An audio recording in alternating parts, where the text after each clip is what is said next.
नमस्कार दोस्तों, मैं चंद्रभूषण मिश्रा संकल्प भारत से आज फिर एक नए मुद्दे के साथ आपके बीच में।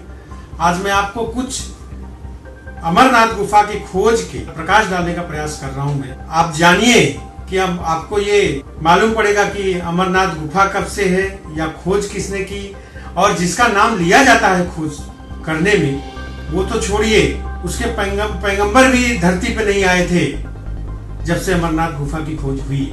पैगंबर साहब का धर्म तो जाने दीजिए, उनका जन्म भी नहीं हुआ था। तब से अमरनाथ गुफा में पूजा अर्चना और सनातन धर्मियों की एक संस्कृति वहां पे बनी हुई। इस झूठ को नकारिए कि अमरनाथ गुफा की खोज एक मुस्लिम ने की थी, एक गैरपंथी ने की थी। हमको किसी धर्म से बुराई नहीं है, लेकिन हमें अगर दुख है, दर्द है, तकलीफ है, तो सिर्फ गलत ज्ञान परोसने।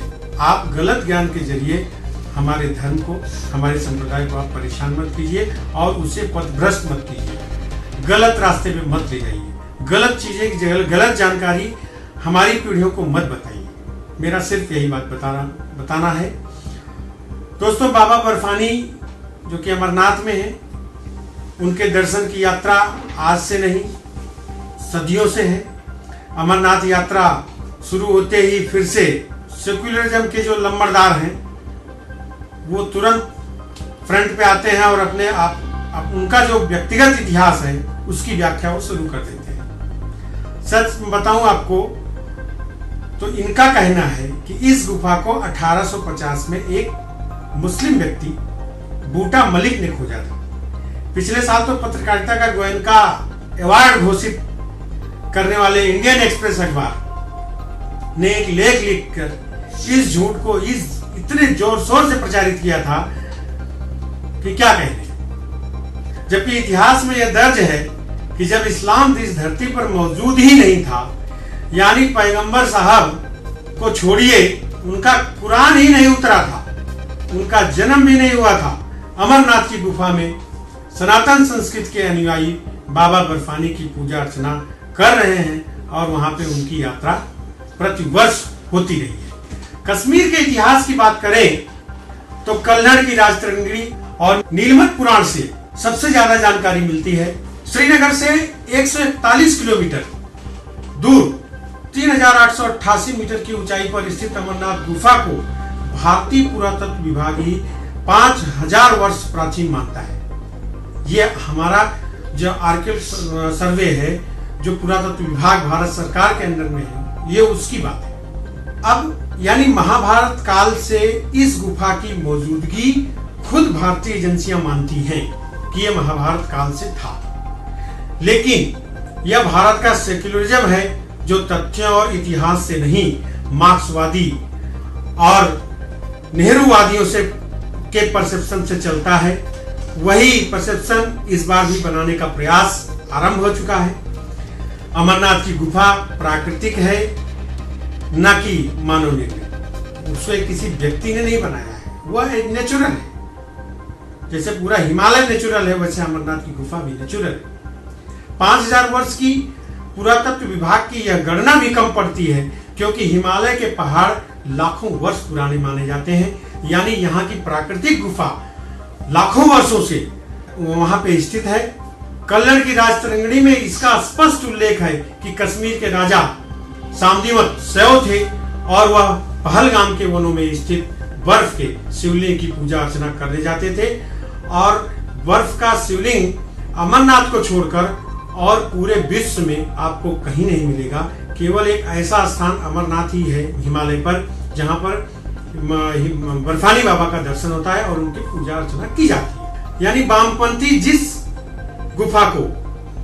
अमरनाथ गुफा को 1850 में खोजे जाने का कुतर्क गढ़ते हैं, अब आप बताइए, इससे कई शताब्दी पूर्व कश्मीर के राजा खुद बाबा बर्फानी की पूजा कर रहे हैं। तो इनका सच्चाई क्या है ये आपके समझ में आए।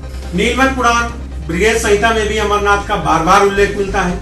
ब्रिगेड संहिता में अमरनाथ की गुफा की ओर जाते समय अनंतनया यानी कि अनंतनाग, माच भवन यानी कि मट्टन, गणेश बल यानी गणेशपुर, मामलेश्वर यानी कि मामल, चंदनवाड़ी यानी कि सुसराम नगर, शेषनाग, पंचतरंगिणी यानी कि पंचतरणी और अमरावती में यात्री धार्मिक अनुष्ठान करते थे, वहां पर भी पूजा अर्चना की जाती थी। वहीं 6वीं शताब्दी में लिखे गए नीलमत पुराण में अमरनाथ यात्रा का स्पष्ट उल्लेख है। नीलमत पुराण में कश्मीर के इतिहास, भूगोल, लोक कथाओं, धार्मिक अनुष्ठानों की विस्तृत रूप से जानकारी उपलब्ध है। नीलमत पुराण में अमरेश्वरा के बारे में दिए गए वर्णन से पता चलता है कि 6वीं शताब्दी में लोग अमरनाथ की यात्रा किया करते थे और वहां पे पूजा अर्चना की जाती थी। नीलमत पुराण में तब अमरनाथ यात्रा का जिक्र है जब इस्लाम के पैगंबर आदरणीय मोहम्मद साहब का जन्म भी नहीं हुआ था। तो किस तरह से बूटा मलिक नामक एक मुसलमान व्यक्ति ने अमरनाथ गुफा की खोज कर दिया, ये बातें कुछ हजम नहीं होती। ब्रिटिश मार्क्सवादी और नेहरूवादी इतिहासकार का इस बात को पूरे जोर शोर के साथ साबित करने में लगे हैं कि कश्मीर में मुसलमान हिंदुओं से पुराने वासिंदे हैं, इसलिए अमरनाथ की यात्रा को कुछ 100 साल पहले से शुरू हुआ बताकर मुस्लिम अलगाववाद की तरह से एक स्थापना करने का, एक अलग विचार प्रस्तुत करने का और लोगों के मन में एक भ्रम डालने का प्रयास किया गया है। वो आपको यही नहीं, इतिहास में भी इसका उल्लेख है। लेखककार अमित कुमार सिंह द्वारा लिखित अमरनाथ यात्रा नामक पुस्तक के अनुसार पुराण में अमर गंगा का भी उल्लेख किया गया है, जो सिंधु नदी की एक सहायक नदी थी। अमरनाथ गुफा जाने के लिए इस नदी के पास से गुजरना पड़ता था। ऐसी मान्यता थी कि बर्फानी के दर्शन से पहले इस नदी की मिट्टी शरीर पर लगाने से सारे पाप धुल जाते। शिव भक्त इस मिट्टी को अपने शरीर पर जरूर लगाते थे और ये एक तरीके की रस्म थी। पुराणों में वर्णित है, बताया गया है कि अमरनाथ की गुफा की ऊंचाई 250 फीट और चौड़ाई 50 फीट थी। इसी गुफा में बर्फ से बना एक विशाल शिवलिंग था जिसे बाहर से ही देखा जा सकता था। एक विदेशी वर्नियर ट्रेवल्स नेवी वर्नियर ने इस शिवलिंग का वर्णन किया है। विसेंट ए स्मिथ ने अपनी वर्नियर की पुस्तक के दूसरे संस्करण का संपादन में लिखा है कि अमरनाथ की गुफा आश्चर्यजनक नहीं है, जहां छत से पानी बूंद बूंद टपकता है और जमकर बर्फ के खंड का रूप ले लेता है। हिंदू इसी को शिव प्रतिमा के रूप में पूजते हैं। राजतरंगिणी तृतीय खंड की पृष्ठ संख्या 409 पर डॉक्टर स्टेन ने लिखा है कि अमरनाथ गुफा में 7 से 8 फीट का चौड़ा और 2 फीट लंबा शिवलिंग है।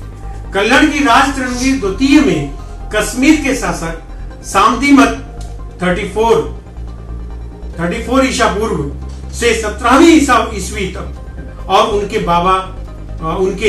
बाबा बर्फानी के भक्त होने का उल्लेख भी है। यही नहीं, जिस बूटा मलिक को 1850 में अमरनाथ की गुफा को खोजकर्ता साबित किया जाता है, उससे करीब 400 साल पूर्व कश्मीर में बादशाह जैनुलब्दीन का शासन था। उस समय रहा होगा सन 1420 से 1470 तक का। उसने भी अमरनाथ की यात्रा की थी, ऐसा उल्लेख है।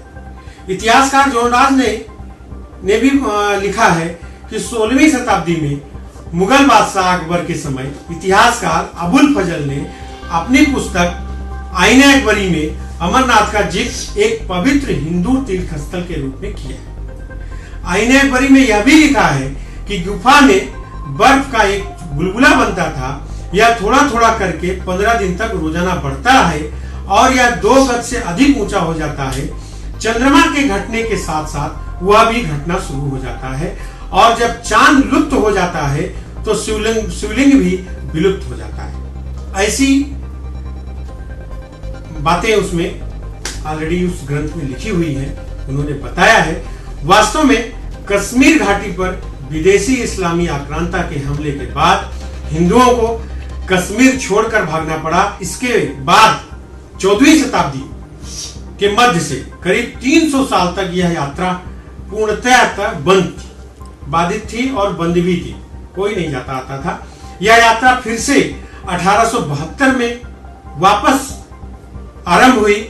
इसी अवसर का लाभ उठाकर कुछ इतिहासकारों ने बूटा मलिक को ही 1850 में अमरनाथ गुफा का खोजक या आविष्कारक साबित कर दिया, जो कि पूर्णतया गलत है।